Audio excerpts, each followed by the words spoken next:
Bom, prezados irmãos, primeira reunião, primeira segunda-feira do ano do Grupo Espírita Fabiano. Não sei se vocês sabem que há uma tradição, eu não preciso nem ser contactado, na minha agenda eu coloco sempre primeira segunda-feira. Isso desde a época do nosso querido Salomão Misrai. Eu me lembro que ele trabalhava na FEB, era diretor do departamento editorial. Eu fui lá fazer alguma coisa e ele perguntou: vem cá, você não pode segunda-feira colaborar conosco? Eu disse: segunda-feira eu dirigia aqui na rua Barcelona um grupo de desobsessão do Centro Espírita Augusto Paiva, e segunda-feiras eu disse assim: olha, a única segunda-feira que eu posso é a primeira segunda-feira do ano, que nós não trabalhamos. A gente dá um pouquinho de férias, ou seja, final do ano, 31 de dezembro e tal, primeira segunda-feira a gente não tem reunião. Então aí eu coloco no meu calendário. Se não me engano, deve ter mais de 20 anos. Parece. Depois eu gostaria que fosse verificado nos anais da casa. Muito bem. Então é isso. Por isso que é a primeira reunião. Mas só que agora eu também já deixei a instituição, de qualquer maneira agora já posso outros dias, mas a primeira reunião é tradicional. Bem, e o nosso Alberto vai ser o nosso operador de mesa. Aí está. Alguém ouve essa rádio? Quem ouve essa rádio pode levantar um braço ou dois. Miltinho, eu sei que todo o programa do Debate da Rio, eu estou aqui, estou ouvindo o programa, muito bem. A rádio está em terceiro lugar no Ibope, e na internet nós temos cerca de 95 mil internautas mês, ou seja, mais de 3 mil internautas ouvem a Rádio Rio de Janeiro pela internet, não só no Brasil, como no mundo. Então, outro dia recebi lá de Nova York uma confreira espírita, é claro, brasileira, dizendo que ela ouve o programa, etc. Itália, enfim. Então a Rádio Rio de Janeiro tem essa possibilidade de levar a divulgação do Espiritismo através das ondas AM, como também das ondas, através da internet. Ok? Bom, esse é o tema. Todas as vezes que nós vamos fazer uma palestra, eu sempre peço a inspiração para o tema, porque não é aquilo que eu quero falar, mas a necessidade do ambiente, dos frequentadores, alguém que vai estar aqui que hoje precisaria de ouvir essa palestra. Um fato que para mim me marcou muito: eu ia fazer uma palestra em Barra Mansa e pedi a inspiração, e a inspiração que eu falasse sobre o perdão. Eu digo: mas isso é tema para palestra de Centro Espírita durante a semana? E o Espírito continuou: perdão. E eu sou obediente. Muito bem, falei sobre o perdão. Quando terminou a palestra, levanta uma senhora de preto, estava de luto, e diz assim: como eu posso perdoar o assassino do meu filho de 15 anos? Eu paralisei, né? Falei nada. Quer dizer, e era exatamente perdão. Então, eu achava que eu estaria falando sobre um tema que todo mundo conhece, mas havia necessidade, né? Então, é claro que hoje, esse tema, reencarnação e família, mais do que nunca nós precisamos abordar, principalmente sobre dois aspectos que nós vamos demorar um pouco mais: o aspecto educativo da família e o aspecto regenerativo. Bem, vamos lá. Como sempre, mania de professor, né, Cristina? A gente usa uma didática.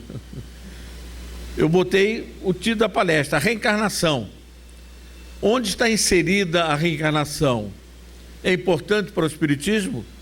Então eu me coloquei, fiz aqui uma espécie de um resumozinho pequeno dos chamados princípios fundamentais do Espiritismo.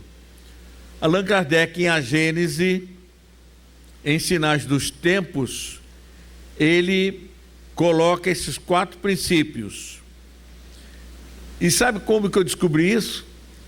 Quando eu fui convidado para participar do Congresso Espírita em Portugal, em 98, e me deram uma tese, um trabalho para fazer sobre a instituição espírita no 3º milênio.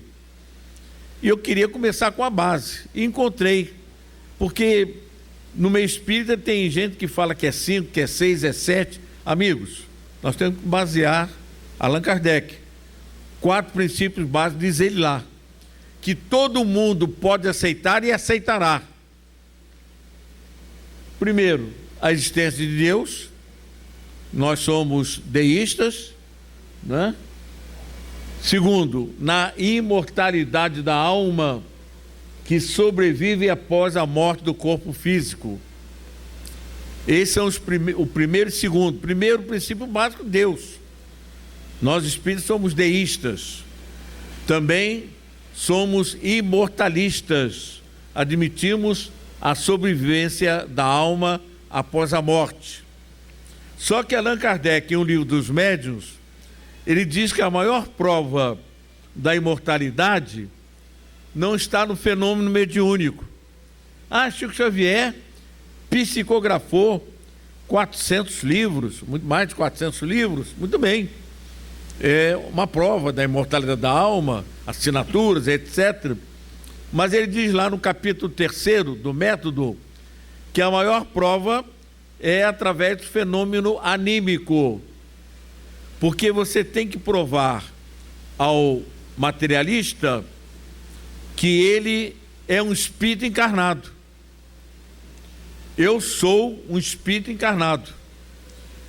Segundo um colega nosso, não sei se vocês estão lembrados, era o nosso querido Elmo, mas lá da Rua dos Andradas, e eu era bem gordinho, eu pesava 93 quilos. Aí, graças a Deus, Papai do Céu mandou um diabetes, aí eu fui obrigado a emagrecer até hoje, né? Porque disciplina a boca, etc. Ele dizia que eu era um espírito bem encarnado, né? Mas, porque era bem parrudo, né? Bem, e fenômeno anímico. E é tanto que nós lançamos um livro, Materializações de Chico Xavier e Outras Recordações, porque eu tive a prova da sobrevivência da alma a partir do nosso querido Chico, que quando eu fiz o tratamento no Grupo Espírita Dias da Cruz em Caratinga, que a Cristina também participava, não é isso? Lá em Caratinga, Minas Gerais, eu abracei o Chico Xavier materializado. Primeira vez, eu abracei. Segunda vez ele passou por mim, me bateu aqui na cabeça, Gerson, Deus te abençoe.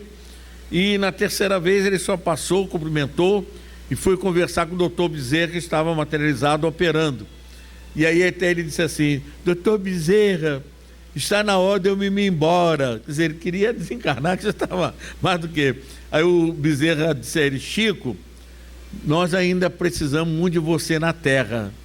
Aí foi quando ele disse: quem sou eu? Quem sou eu? Quer dizer, com aquela humildade toda. Ora, se algo saiu do Chico, ele estava lá em Uberaba, a 800 quilômetros de Caratinga, e se esse algo se desprende, se manifesta com um fenômeno inteligente, efeito inteligente,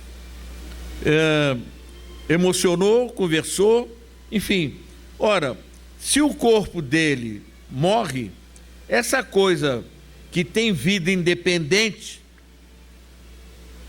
porque não pode sobreviver ao corpo e continuar vivendo. Então essa é a prova maior da imortalidade da alma. O fenômeno mediúnico, sim, importantíssimo, mais um fenômeno anímico que prova. O nosso Santo Antônio de Pádua estava na Itália pregando e foi visto depois, nessa mesma hora, em Portugal. O corpo dele quedou-se, adormeceu, e ele estava em Portugal defendendo o pai de um crime que ele não havia cometido. Ele aparece, quando ele passa no local onde o rapaz foi assassinado, estava enterrado, o assassinado levanta-se e diz assim: não foi o pai de Antônio que me matou, foi o seu fulano de tal, um vizinho que matou o rapaz, enterrou no terreno do pai de Antônio para exatamente incriminá-lo, com vingança.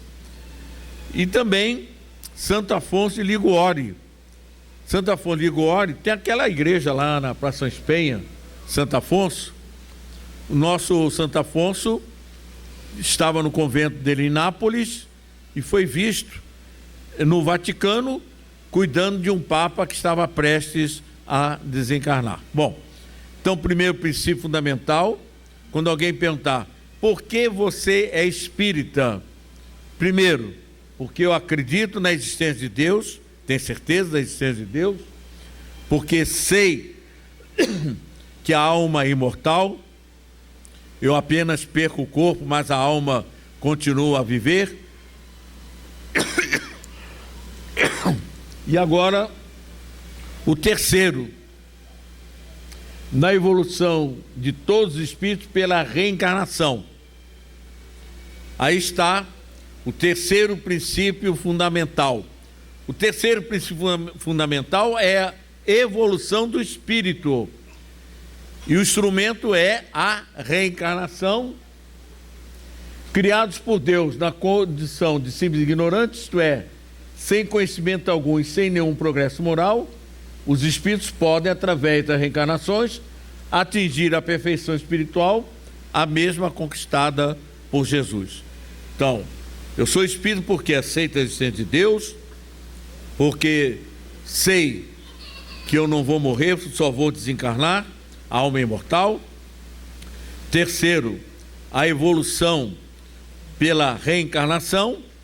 E o quarto princípio fundamental, na comunicação dos espíritos desencarnados com os encarnados, tal como aconteceu no Monte Tabor. Segundo a Bíblia, quando os mortos, os espíritos Elias e Moisés, conversaram com Jesus. Bom, então aí está a reencarnação. Nós queríamos exatamente mostrar didaticamente onde é que está a reencarnação. São os quatro princípios básicos e fundamentais do Espiritismo, segundo Allan Kardec. E é claro que quando nós aceitamos esses princípios, o que acontece conosco? Nós começamos a nos modificar. Essa é a base. E que Kardec profetizou nesse item, que é importante a gente ler e reler, que através desses princípios fundamentais, que todos poderão aceitar e aceitarão. Porque muita gente pensa que daqui a 800 anos, 500 anos, só haverá uma religião, só haverá o espiritismo, em absoluto. Ele deixa bem claro que não é bem isso não. A humanidade vai aceitar esses princípios porque continuará com seus dogmas, pensamentos, etc. Mas isso é a base da transformação da humanidade. É importante isso, por isso que nós colocamos naquele trabalho lá no Congresso Espírita de Portugal. Bem, aí está um gráfico. Eu trouxe certo dia, não sei se vocês estão lembrados, esse gráfico eu xeroquei, não sei se vocês estão lembrados. No meu livro A Reencarnação é Possível Provar, é a última página desse gráfico. No livro também Espiritismo, que realmente você precisa saber, eu também coloquei esse gráfico. Esse gráfico começa até... Está gravando, né? Começa aqui, determinismo divino. Esse sinal gráfico começa como princípio inteligente. Esse é o princípio inteligente, começa a individualização, criado por Deus, e nós vamos subindo. Façamos de conta que Zé Antônio, há bilhões de anos, era exatamente o princípio inteligente, passou pelo reino mineral, vegetal, animal, até chegar ao reino hominal. Mas não é só o Zé Antônio, não, todos nós passamos por essa escalada. Muito bem. Já viram esse traço preto aqui? É porque princípio inteligente, quando nós chegamos ao reino hominal, nós somos considerados espírito. E aí começa espírito imperfeito, bom espírito e puro espírito, espírito perfeito. Alguém se acha aqui espírito puro e perfeito, sem nenhum defeito, já puro igual Jesus? Levante a mão, as duas. Pode ficar à vontade. Claro que não. Será que nós, hein, Franklin, será que você já se considera um bom espírito, sem ciúme, sem vaidade, sem orgulho? Ele fez lá assim, não. Quem não viu, ele fez assim, não. Claro. Agora, exemplos de bons espíritos que viveram conosco aqui na Terra. Pessoas que nós consideramos bons espíritos, que viveram na Terra. Exemplos. Fala, tá? Chico Xavier, que mais? Madre Teresa, vamos embora. Cristina, hein? Grande, Mahatma Gandhi, grande. Muito bem. Bezerra de Menezes, gostei. Que mais? Francisco de Assis. Hã? Gente, Allan Kardec. Gente, Allan Kardec, né? Bem, então nós estamos aqui como espírito imperfeito e estamos subindo o degrau da moral e do progresso intelectual. Progresso intelectual e moral são os dois degraus. Só que a gente coloca primeiro o progresso, o degrau, a gente coloca o pezinho no degrau do progresso intelectual para depois o progresso moral.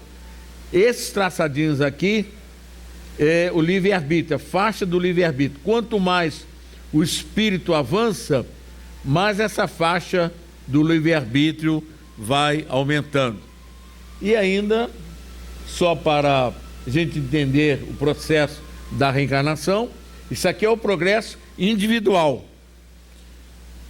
E esse tracinho aqui saindo é a estrada do mal. Você vai caminhando pela estrada do progresso, de repente, assim, aquele atalho, né? Os prazeres, tudo, essa vidinha que eu quero, etc. Você vai se afastando, fazendo mal, só que você é obrigado a voltar pela mesma estrada. Isso aqui chama-se expiação, para voltar à estrada de origem. Muito bem. Bom, aqui, como sempre, nós falamos, alguém que no caminho, fazendo o caminho do mal, ele vai jogando taxinhas no caminho do próximo. Só que a estrada do mal, o atalho do mal, é uma rua sem saída. Alguém já entrou de carro ou alguma rua sem saída aqui? Já entraram? A gente não é obrigado a voltar. Aí o indivíduo que jogou taxinha no caminho do próximo tem que voltar pelo mesmo caminho. O que vai acontecer, minha irmã, que estava sorrindo aqui para mim? Qual é o seu nome? Kátia. O que ele vai sentir no pezinho? Aí, quando a gente começa a gritar, que é a expiação, né? Deus esqueceu de mim. Por que não foi com o Zé Antônio? Zé Antônio está mais próximo aqui, eu estou usando ele. Por que não foi com ele, na família dele? Foi logo comigo. Já vi tudo. É o meu horóscopo. Meu signo, eu devo ter nascido signo trocado, meu signo conjuminou com solstício, etc. Mas só que quando a gente chegar lá em cima, o anjo da guarda, assim, com as mãos na cadeira, sim, senhor, seu Gerson, hein? Sim, senhor, né? Eu vou vir. Ué, mas ó, eu nasci no signo de Leão, aí conjuminou lá com o Capricórnio. Esse é, mas o mestre, quando esteve lá na Terra, o que ele disse? A cada um será dado, pode completar, segundo, ele falou a cada um segundo o seu signo. Aí sim, aí seria vantagem, mas não, é a cada um segundo as suas obras. Aquilo que fazemos, construímos o nosso próprio destino, com as nossas próprias mãos, com os nossos próprios recursos, o livre-arbítrio que a gente tem. Bem, então, rapidamente, isso é um pano de fundo para a gente inserir a reencarnação e o progresso espiritual. Todos nós somos chamados a evoluir. Mesmo que você pare, você está andando, você parou, a dor, aqui tem até uma mola que eu coloquei, essa mola aqui, o determínio divino, ela te empurra. Queira ou não queira, um dia você vai ser um espírito puro e perfeito como Jesus. Bem, então aí está a reencarnação, o progresso espiritual que nós precisamos realizar. Vamos agora ao problema da família. Allan Kardec, em um livro dos Espíritos, da Lei de Sociedade, lá na questão 775, pergunta ele: qual seria para a sociedade o resultado do relaxamento dos laços de família? Nós temos ouvido aí discursos, estudos, em que a gente sente que a família está sendo cada vez mais bombardeada, destruída. Eis porque o amigo espiritual pediu que nós falássemos sobre isso. Então Kardec pergunta se porventura os laços de família fossem destruídos, qual seria a consequência? Resposta: uma recrudescência do egoísmo. Nós voltaríamos à taba, voltaríamos às tribos, nômades, enfim, o homem seria viver isoladamente.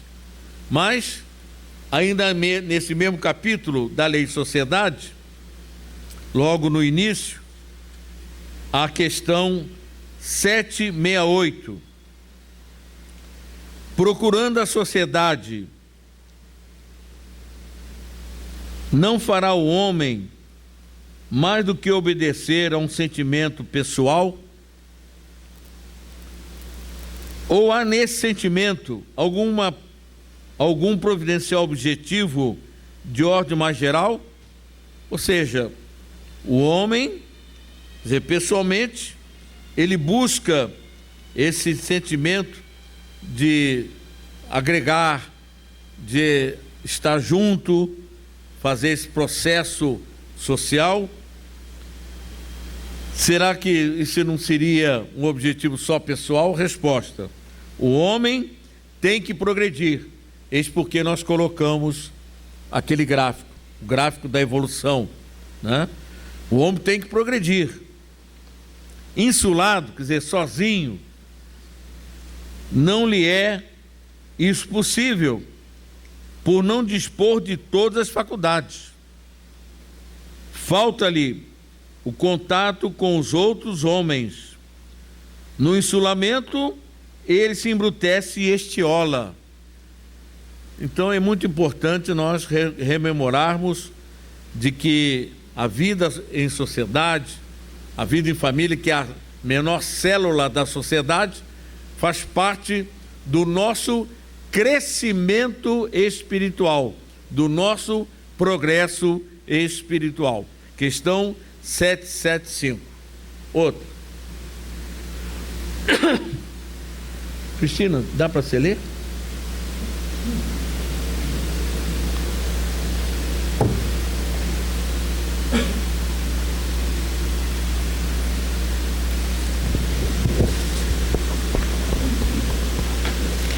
Família, capítulo 2 do livro Vida e Sexo, após duas espécies de família.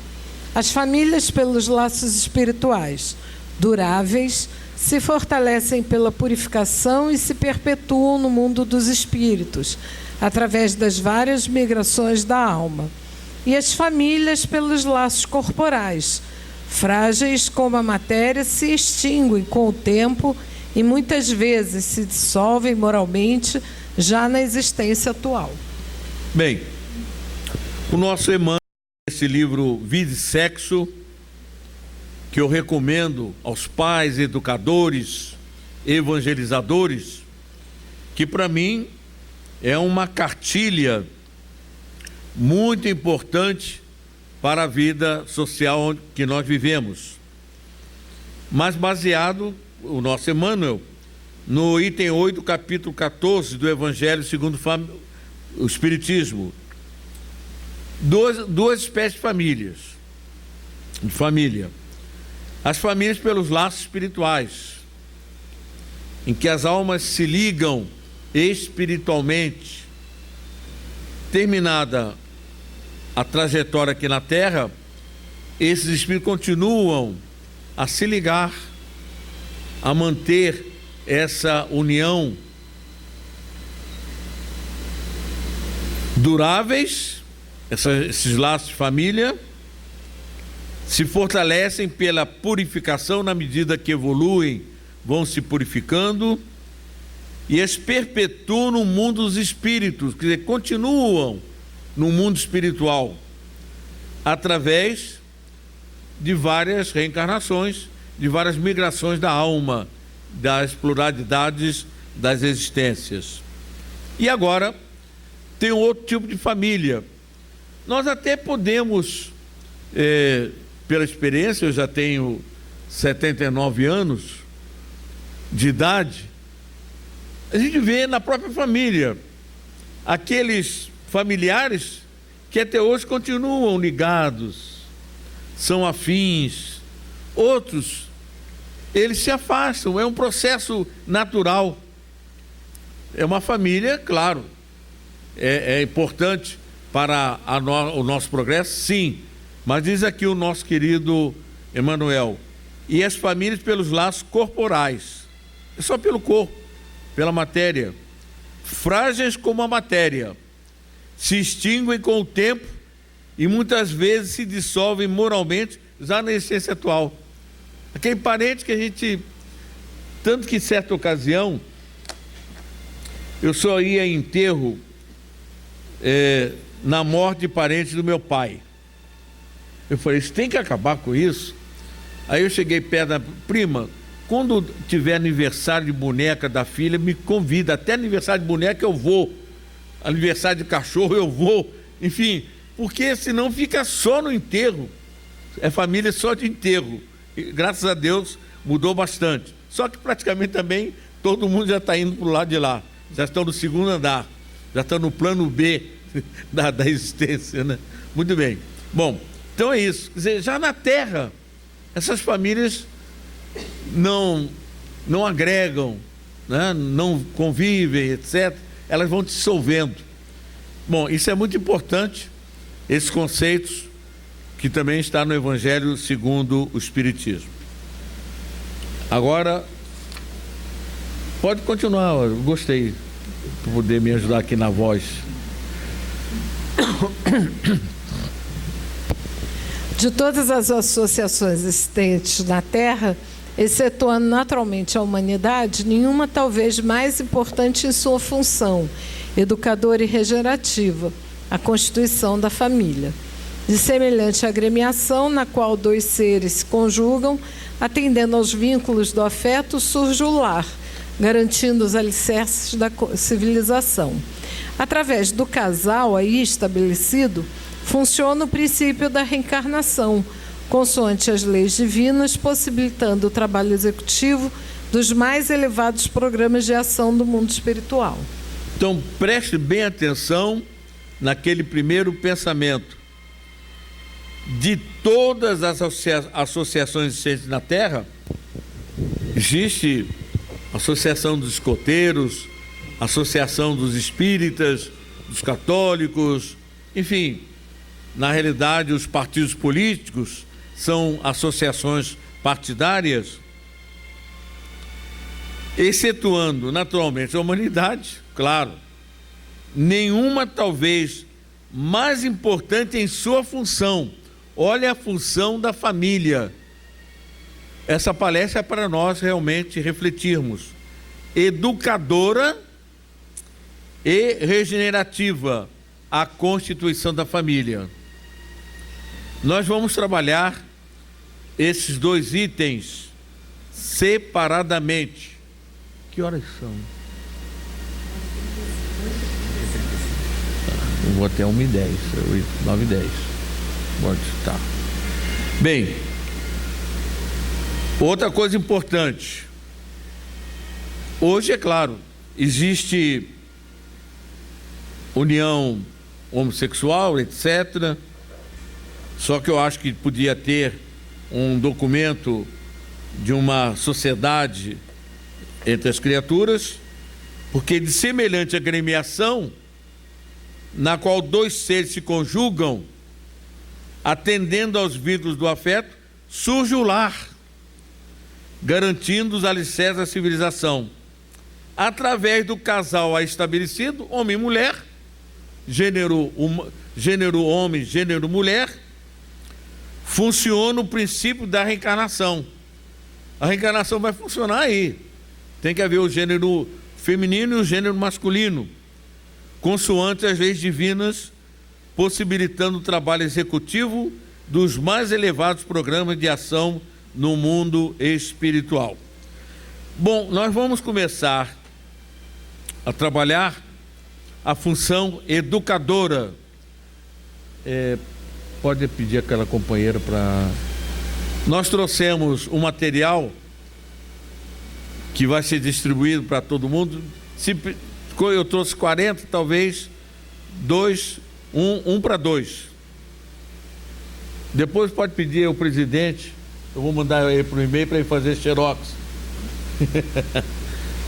Bem, mas vamos agora. Allan Kardec adverte na questão 685A do Livro dos Espíritos. Há um elemento que não se ponderou bastante e sem o qual a ciência econômica não passa de teoria: a educação. Não a educação intelectual, mas a moral, e nem ainda a educação moral pelos livros, mas a que consiste na arte de formar os caracteres, aquela que cria os hábitos adquiridos. Vocês estão recebendo aí na mão agora a questão dos hábitos adquiridos. Então, só um minutinho ainda. Quando Kardec fala que educação, eu vou colocar o meu filho num colégio bem caro para que ele tenha uma boa educação. Uma coisa é você dar instrução ao filho, até profissionalmente, etc. Mas educação, isso aqui é o pensamento do pedagogo Hippolyte Léon Denisard Rivaio, o nosso querido Allan Kardec. Educação consiste, mas a moral, e nem ainda a educação moral pelo livro, mas a que consiste na arte de formar os caracteres. Eu pergunto aqui aos papais, quem aqui é papai e mamãe? Levanta a mão, por favor. Pode levantar. Avô também serve, tá? Tudo bem. Formar caracteres é fácil. Quem tem filhos, quer dizer, formar o caractere, o caráter do filho, principalmente na infância, né? Porque depois de uma certa idade fica difícil. Mas lapidar, hein, Cristina? Você deu muita palmadinha? Não. Eu me lembro que uma vez eu ia dar uma primeira palmada na minha primeira filhinha, eu levantei a mão e eu parei a mão no ar. Graças a Deus eu não dei. Mas quando a Janete, a primeira esposa, né, ela morreu de câncer, quando ela dizia assim para elas: quando seu pai chegar, eu vou falar com ele. Não precisava mais nada, era só dizer isso, né? Bem, então, essa educação que Allan Kardec está chamando, formar os caracteres, aquela que cria os hábitos adquiridos. Vamos ver agora os hábitos? Cristina, mão no microfone. Você tem aí, né? Pode começar a ler. Então, por que escovar os dentes 2 vezes por dia? Não, cadê aquela primeira, aquela introduçãozinha aí em cima? Não tem, não? Há um elemento. Como tratar as informações? Não. Não? Não. Desculpe. É que no meu está aqui. Pode ir aqui. Como tratar as informações Obrigado. para a criação de hábitos? Elas devem ser complementadas com o porquê. Então, eu esqueci de colocar aí. Muito bem. Então, você vai formar o caráter da criança, os caracteres dos filhos, você precisa tratar as informações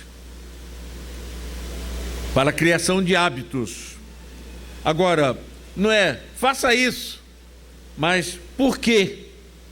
Primeiro, porque escovar os dentes 2 vezes por dia. Atenção, quem tem filho pequeno, 5, 6 anos, pode levantar a mão, não tem? E só tem 18 anos.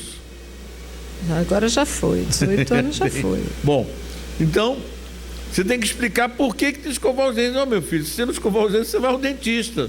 Você fica com a cárie. Você tem que explicar, né? Isso demora, né? Tem criança que é preguiçosa, não quer escovar os dentes, etc. Mas explicar a ela por quê. Depois, porque preferia diariamente o banho frio. quem gosta de tomar banho frio? Poucos, hein?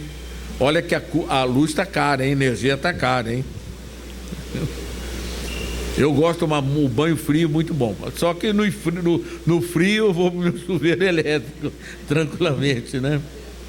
Outro. Porque cuspir no chão pode transmitir doenças. Vocês sabiam que a China criou uma multa porque quando o que se cospe lá na China e transmite doenças, tuberculose, por exemplo, tantas outras doenças, foi criada uma multa para o chinês não cuspir no chão. Agora, já pensou um país com 1 bilhão de pessoas, todo mundo cuspido no chão na rua, né? Tem que mostrar o porquê. Se possível, levar no microscópio, mostrar como que o bichinho funciona, né? Em frente. Por que respeitar horários? Muito bem.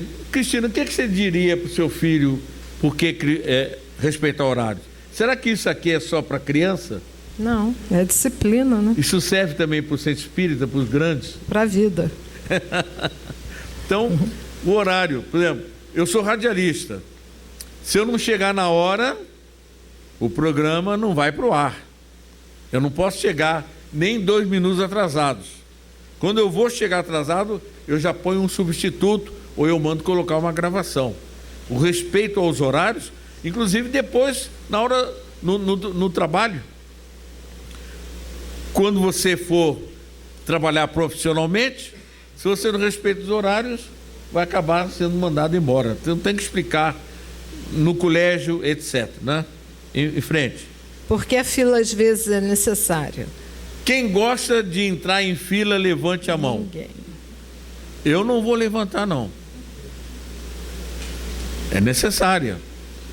Mas houve o caso de um cidadão que furou a fila e o outro, já de uma certa idade, foi achar ruim com ele, acabou tendo um ataque apoplético e caiu durinho na fila do banco. Então, a fila é necessária. Eu vou confessar, eu gosto muito de me confessar. Eu, por volta dos meus 16, 17 anos, trabalhava na Praça da República, na Rua da Alfândega, ali, seu espaço, e atravessava, pegava a Central do Brasil, o trem até Cascadura, que dali eu pegava uma lotação Vila da Penha, etc. Muito bem. Mas quando eu chegava na estação central do Brasil, claro que tinha a fila quando a porta abria para você entrar. Mas o que eu fazia? Era safo, eu atravessava a linha do trem, atravessava para o outro lado, e na hora que as portas abriam para as pessoas soltarem, eu entrava e ia tranquilamente no meu lugarzinho, etc. Quantas pessoas idosas iam talvez em pé, porque eu realmente não respeitava as filas. Isso é egoísmo, puro egoísmo. Em frente. Por que trabalhar e servir? Isso aí é óbvio, né? Se você não trabalhar, você não ganha, não trabalha. Por que prestar atenção às aulas? Vai em frente. Por que lavar as mãos antes das refeições? Aliás, os nossos irmãos judeus, eles gostavam muito disso, né? Aliás, era um ritual necessário, mas é porque se você não lava as mãos, você pode levar exatamente micróbios, vermes, etc., bactérias, e na hora de se alimentar acaba realmente você contraindo doenças, né? Por que fazer a sua cama diariamente? Uhum. Por que economizar água e luz? Atenção, olha aí, economizar água e luz. Lá na Rádio Rio de Janeiro, em Magé, a luz era, quando eu entrei como presidente em abril de 2014, né? 2015, aliás, R$16 mil. Quando chegou em maio, passou para R$27 mil, aumentou R$11 mil. Então, mostrar a importância de economizar água e luz, somente São Paulo. São Paulo foi obrigado a utilizar uma economia com multas, etc. Então, explicar que é um custo desnecessário, somente crianças e jovens que abrem a água do chuveiro, etc., né? Esquecendo que outras pessoas precisam também. Por que respeitar o direito de propriedade do brinquedo do colega? Isso é importante. Por que fazer da refeição um momento de alegria e não de bagunça? Por que os maiores devem ser carinhosos com os menores? É isso aí com relação aos filhos, né? Lá em casa éramos nove filhos, e tinha os mais velhos, e graças a Deus eu tinha o meu irmão menor era doente, e posso dizer a vocês, aí eu confesso que eu era o único irmão que tinha paciência com ele, porque ele era epilético e muito revoltado, rebelde. Ele batia com a cabeça no poste quando contrariava ele quebrou todos os vidros da cristaleira lá de casa, batia com a cabeça no chão, e eu tinha um carinho muito grande com ele. Então, é importante esse carinho. Isso é que é formar o caráter do irmão mais velho com relação ao irmão menor. Esse é o trabalho de participar. Em frente. Por que lembrar a hora do seu próprio remédio? Por que viver numa casa limpa e arrumada é agradável? Uhum. Por que emprestar o livro ao colega? Uhum. Por que saber perder do futebol ou em qualquer jogo? Sabe por quê? Nós temos mania só de ganhar. A nossa sociedade, ela instituiu exatamente o prêmio, é o vencedor, é o mais inteligente, é o mais forte. Isso realmente é muito perigoso. E eu tenho uma história para contar sobre isso. Eu estava lá na UZES, no terceiro andar, e um cidadão bateu as portas lá da livraria, e ele queria falar com o presidente da UZES. E aí o Alexandre me levou ele até lá em cima. Ele tinha sido um empresário vitorioso, dono de armazéns, etc., mas foi à falência e estava disposto a acabar com a vida. Só que ele não tinha religião. Eu confesso que foi um aconselhamento para mim o mais difícil. Eu não sou psicólogo, né, Cristina? Mas de qualquer maneira, lá eu tinha que funcionar como tal. O que dizer para ele? Eu pedi inspiração. O que dizer para ele? Ele estava na falência, era um perdedor. O que dizer? Aí veio assim: diz a ele que perder também é uma experiência. Eu disse, meu amigo, o senhor está habituado a vencer, a ganhar, exatamente pela nossa cultura de ganhador, né? Mas é preciso você também saber perder, né? Em frente. Por que ser o mesmo tanto pela frente como pelas costas dos pais? Isso acontece. Por que socorrer com presteza alguém que se machucou? Por que cortar as unhas uma vez por semana? Pelo menos uma vez por semana. Por que andar e sentar corretamente? Somente para meninas. Por que Isso é comer muito devagar? Por que... Aliás, isso aí era o meu problema. Eu sempre comi muito depressa, por isso sempre fui guloso e engordei bastante por causa disso, né? Comia muito depressa, né? Por que enxugar bem os dedos dos pés depois do banho? Principalmente agora que eu sou diabético, eu tenho um cuidado muito grande com os pés. Atenção, diabéticos, ok? Por que não colocar a mão na boca? Por que não mentir? Atenção, por que não mentir? Meu pai era esoterista e ele frequentava a sociedade supermentalista Tato Nirmanakaya. Nós tínhamos, naquela época, uns 12 anos, eu e meu irmão descíamos, era na rua da Quitanda, às 9 horas, e no local onde ficava o doutor Gerson de Paula Lima, também o doutor Silveira Sampaio, que era teatrólogo, etc., foi até meu médico pediatra, tinha uma frase que eu não cansava de ler enquanto estava sentado. É preferível dizer a verdade do que correr o risco da mentira. Então isso aqui eu gravei bem. Prossegue. Por que ser gentil? Por que ser paciente? Atenção, ser paciente. Ser paciente. Diz Emmanuel no livro SOS. Socorro, né? SOS. Quando você for capaz de repetir 5 vezes a mesma coisa, quando alguém lhe perguntar a mesma coisa 5 vezes, você ganhou a paciência.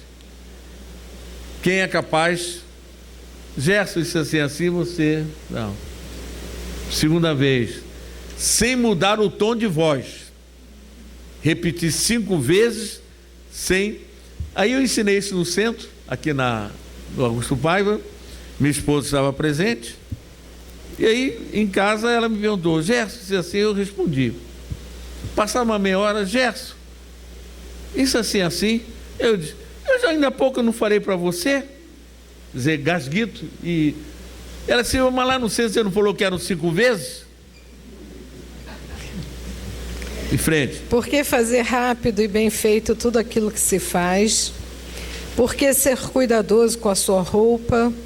Por que não se deve censurar os outros? Por que preferimos a religião espírita? Por que e quando orar? Por que participar do culto cristão no lar? Por que vivemos? Por que sofremos? Por que todos somos irmãos?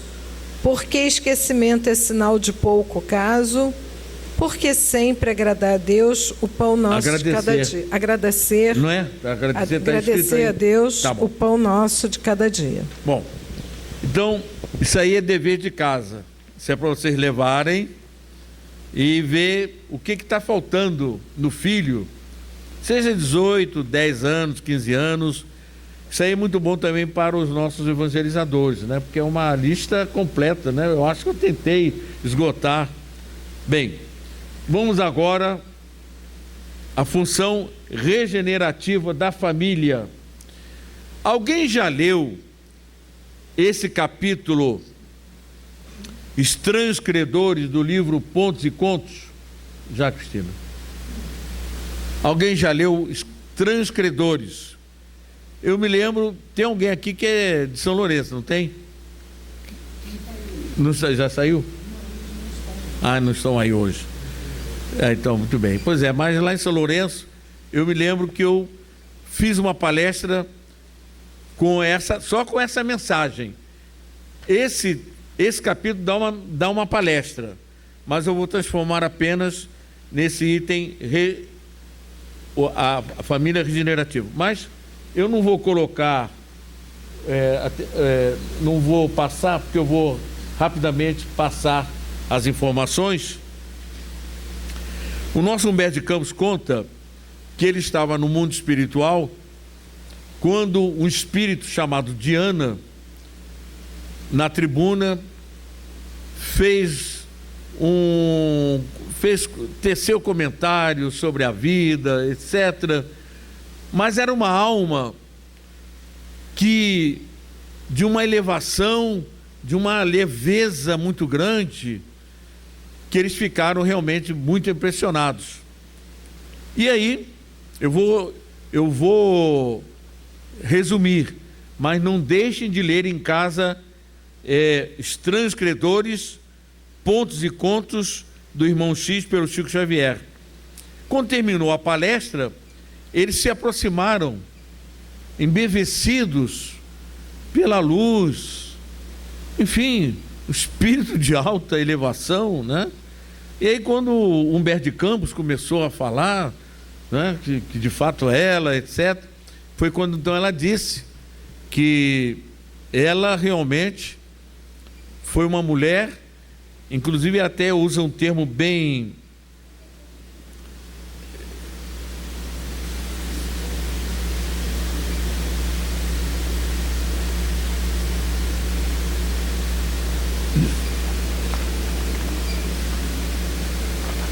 emocionado em lhe observando a renúncia a favor das almas embrutecidas, porque ela foi trabalhar 50 anos nas regiões inferiores, naquelas regiões que muita gente, espírito de uma certa tal, ia lá e tal, saía logo. Ela permanecia nessas cavernas durante 50 anos.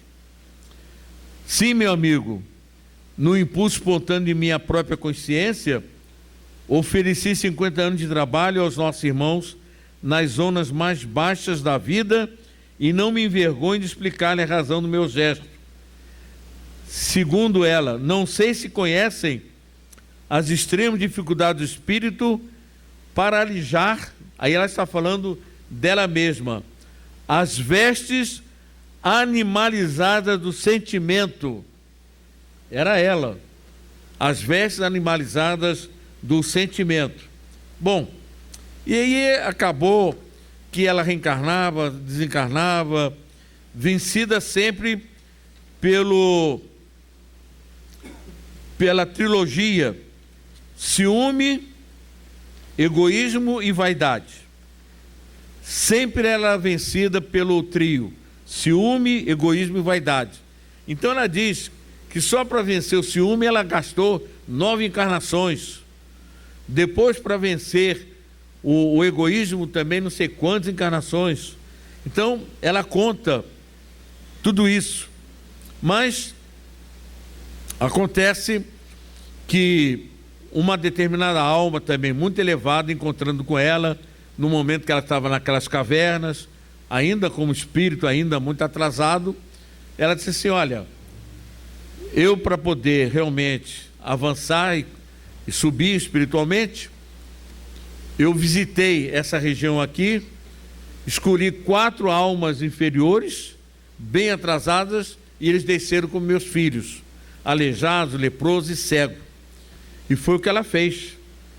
Ela escolheu 4 almas muito inferiores e reencarnou na Terra. Um leproso, um cego e 2 aleijados. Aí é importante ler o relato dela, porque, como eu disse,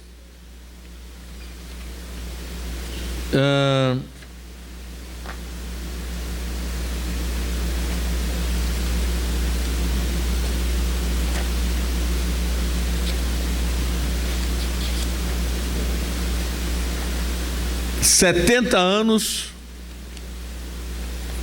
que ela realmente se consagrou, né? Quando ela reencarnou num corpo disforme, que ela se revoltou contra o corpo, acabou casando com um homem já também companheiro de outras vidas, num corpo também bem disforme, etc. E quando ela recebeu esses filhos, né? Diz ela assim: muitas vezes a vaidade me inclinou à prostituição, mas o instinto de mãe não me separava dos filhinhos e toda a gente me evitava a presença com manifesta repugnância. O egoísmo procurou vendar-me os olhos, sugerindo-os enjeitar-se, quer dizer, deixar os filhos para lá. Contudo, a maternidade sofredora me ajudava a vencer no combate do coração. O ciúme alvitrava o desespero e o crime, mormente quando surgiam as mães tranquilas e afortunadas ao meu olhar. Quando apareciam mães com filhos tranquilos, ela sentia realmente um ciúme muito grande. Todavia, o beijo de minhas pobres crianças atormentadas convidava-me à gratidão pela caridade pública, à humildade e ao entendimento. Nunca tive pouso certo, como nunca dispus